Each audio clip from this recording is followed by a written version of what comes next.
No culture is pure. Let me repeat that. No culture is pure. Not Scottish, not Japanese, not American. There is no such thing as a pure culture. Every tradition you know is a remix, a hybrid, a mutt. All cultures are quote unquote mulatto.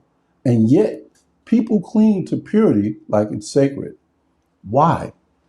And who does that myth really serve? In an increasingly interconnected world, you might expect the idea of polyculturalism, the belief that cultures are inherently interconnected, fluid, and shaped by exchange to gain popularity. After all, our food, music, language, and even national identities have been forged through centuries of interaction and migration.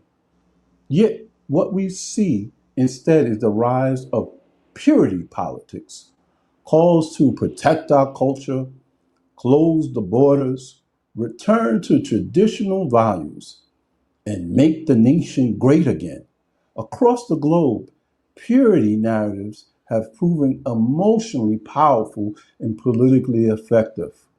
They offer people a sense of stability, identity, and belonging, but often at the cost of truth, justice, and solidarity. I want to explore why purity is more popular than polyculturalism by examining the psychological comfort of purity. The political uses of invented traditions, yes, invented, and the contemporary appeal of narratives that emphasize cultural or national purity, as we've seen in the rhetoric of our leaders like our president, Donald Trump. We contrast these forces with polycultural alternatives. I want to explore the recent political victory of Zoran Madani and compare that to Martin Luther King, because I believe both of their approaches offered a more honest and inclusive path forward, rooted in solidarity across difference, rather than the illusion of sameness.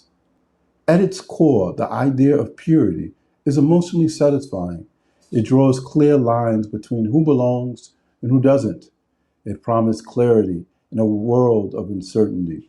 It offers a nostalgic return to what once was, even if what once was never truly existing. Polyculturalism, on the other hand, embraces complexity. It asks us to recognize that no culture, race, or nation is self contained or quote unquote pure. That's historically accurate, but psychologically harder. People under economic stress, economic decline, social change, cultural displacement often want firm answers, not fluid truths. That's where the myth of purity enters. But it's important to remember purity as we understand it today is often based on invented traditions, modern constructions that pretend to be ancient. In their book, The Invention of Tradition, historian Eric Hobsbawm and Terence Ranger, influential academics, explain how many practices we think are old are actually modern inventions, created to legitimize political authority or foster national unity. These traditions often serve to manufacture purity where none historically existed. I want to use some random examples here to discuss how these inventions were made and how historically they are fictions, they're myths, but important ones to fulfill political needs. Hi, you're in class with Dr. T. Example one. Today, Scottish clans, kinship groups tied to a shared surname, leader, and ancestral territory are associated with specific tartans. Tartans are colorful plaid patterns worn in kilts. each supposedly linked to an ancient Scottish clan or family line. A Scottish tartan is a woven fabric made of crisscross horizontal and vertical bands in multiple colors, often used to symbolize clan or regional identity. However, this entire concept was developed mainly in the 19th century. Before that, tartans were regional, not familiar. Highland weavers, typically from the mountainous north and west of Scotland, were Highlanders, lived in Gaelic-speaking clan-based communities, used local dyes and patterns. Still, there was no formal system linking specific designs to the clan. After the Jacobite uprising in 1745, the British government suppressed Highland culture and banned traditional dress. But by the 1800s, with Queen Victoria's interest in Scotland and the romantic novels of Sir Walter Scott, a sanitized, royal-approved image of Highland culture reemerged. In 1822, during George IV's visit to Edinburgh, Scott orchestrated a grand event where nobles wore newly, quote-unquote, assigned clan tartans, many of which had no historical precedent. Textile manufacturers began marketing tartans as ancient heritage. So guess who? Tourists and aristocrats alike. The result?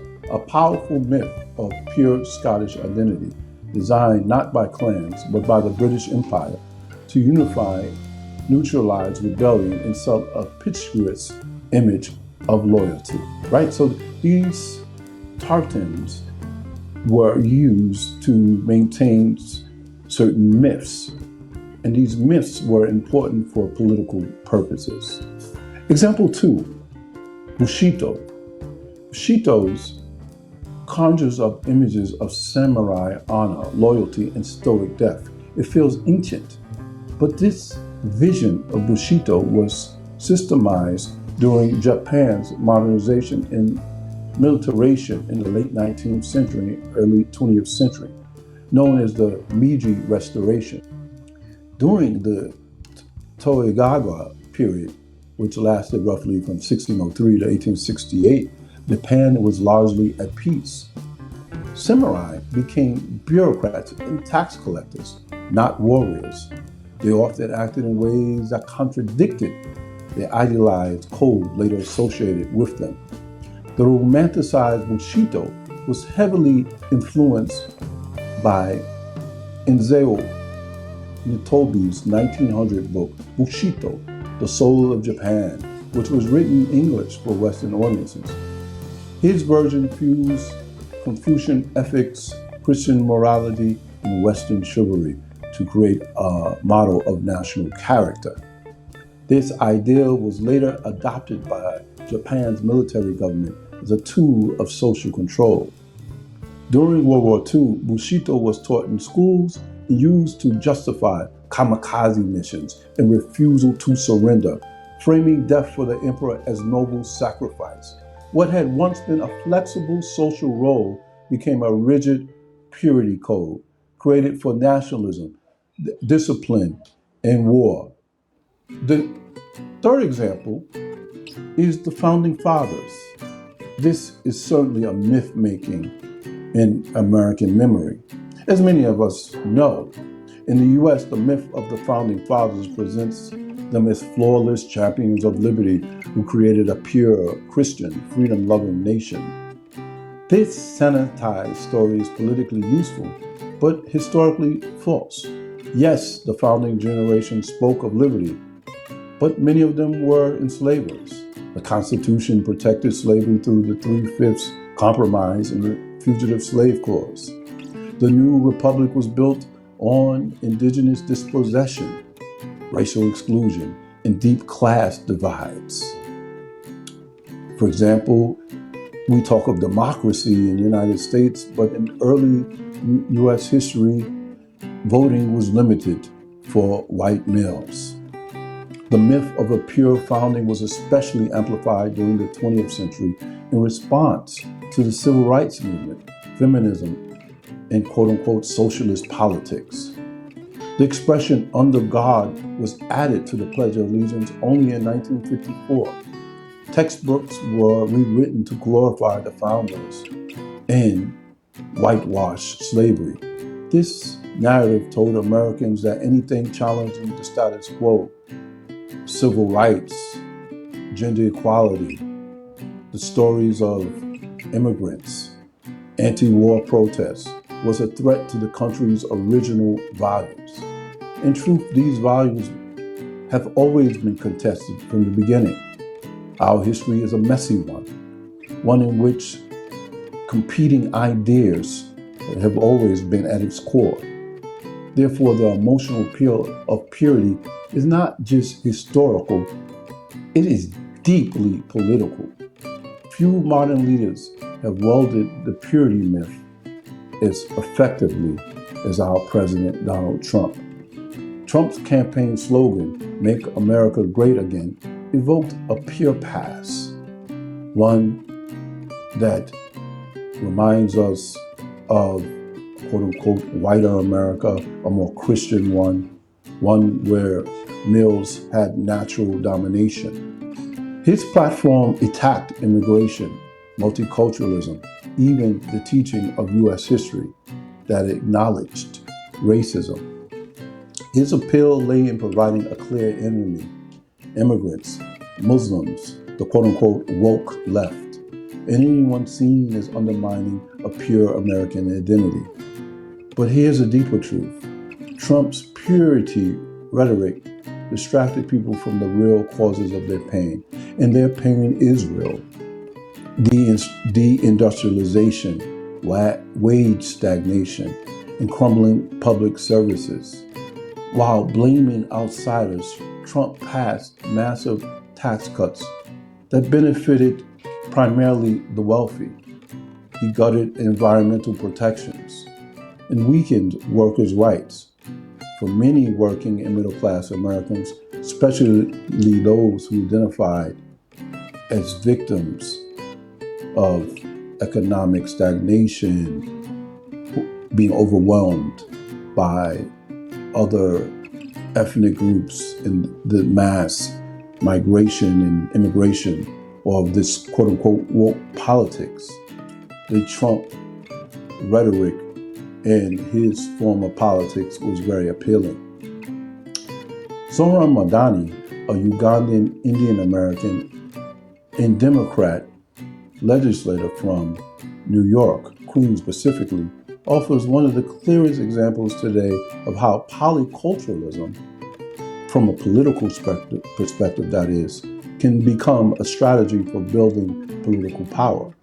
His appeal doesn't lie in being an avowed socialist or a future Martin Luther King Jr., but how he organizes from the ground up in one of the most ethnically and culturally diverse districts in the United States. What makes his politics compelling isn't just the ideology he espouses, but the way his practice of coalition building has translated into real wins for immigrants and working class communities across racial and cultural lines. In a time when politics is often fractured by identity silos or narrowed to spectacle, but Mamdani offers a compelling 21st century version of what King called the beloved community, a vision where difference is acknowledged, history is respected, and solidarity is forged through shared struggle. When Mamdani helped stop the proposed NRG fracked gas power plant in Astoria, Queens, he did so by bringing together a coalition that included people from Egypt, Bangladeshi Muslims, longtime African American residents, and Greek American environmental advocates.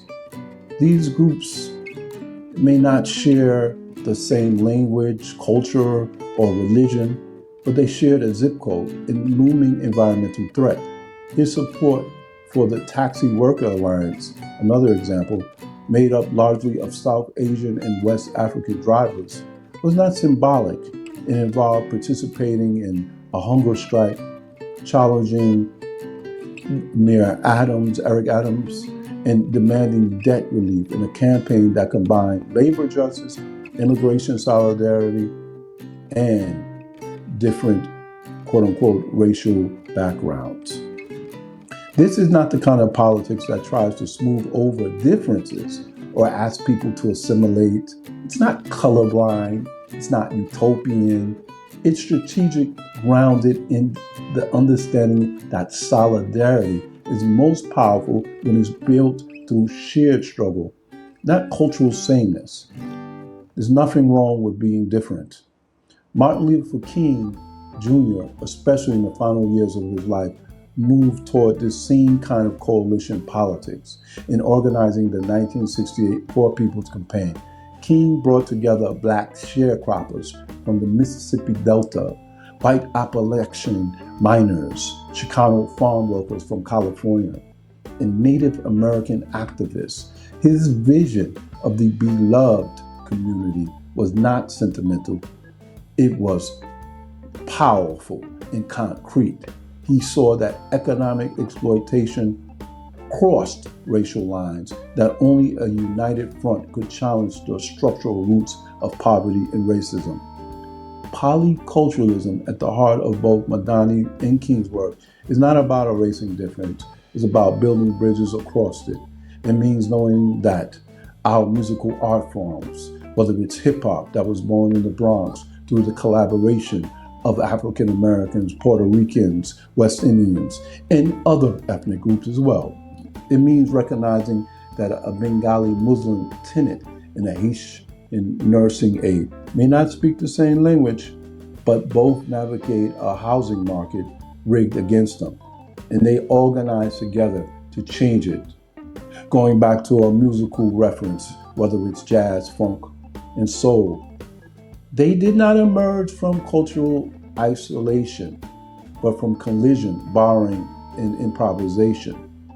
We don't need to look to distant heroes to imagine what a cultural politics can be. People like Zohran Madani shows us it's already happening imperfectly, messily, but powerfully. Not because Madani is the next king, but because he's doing the hard work of weaving together different communities into a coalition with the potential for real political teeth. That's what makes it worth paying attention to. Again, we don't know what the future holds. We don't know if Zohran Madani will have much success politically, but what is important is the understanding that difference is okay. Polyculturalism is a better way forward. That's an alternative. Not blind unity, not color blindness, but polyculturalism, the idea that cultures are not isolated or pure, right? But constantly shaped by interaction, borrowing, and a shared history. Polyculturalism rejects the myth that any group can or should remain untouched by others. Instead, it recognizes that solidarity is strongest when people acknowledge their differences, learn from each other, and fight together for justice. And also understand our past has always been constructed, but only works best when we acknowledge those differences and attempt to work through it. The idea isn't just academic. Leaders across history have advanced polycultural politics in action, not just in words. Purity is popular because it tells a simple story. It offers belonging, identity, and direction in times of fear. But the story it tells are often lies. As we've seen, many pure traditions are recent inventions, crafted to legitimize power and exclude others. They may comfort some, but they isolate many. Polyculturalism, by contrast, is harder. It requires living with contradiction, sharing power, and confronting history honestly. But it's also truer and more just because it acknowledges our differences. It acknowledges the challenges but understands that through solidarity and hard work, we can reimagine and, yes, reinvent traditions in a way that are beneficial to us all. The future doesn't belong to those who guard imaginary past. It belongs to those who are willing to build something new together. Thank you. Please share this. Please like, and please smash that bell. Also, please comment. I'm curious to know, do you think that purity is better? Or should we acknowledge our differences and understand our shared histories and understand that all cultures are intertwined? And isn't that a better way to go about our history? Again, thank you.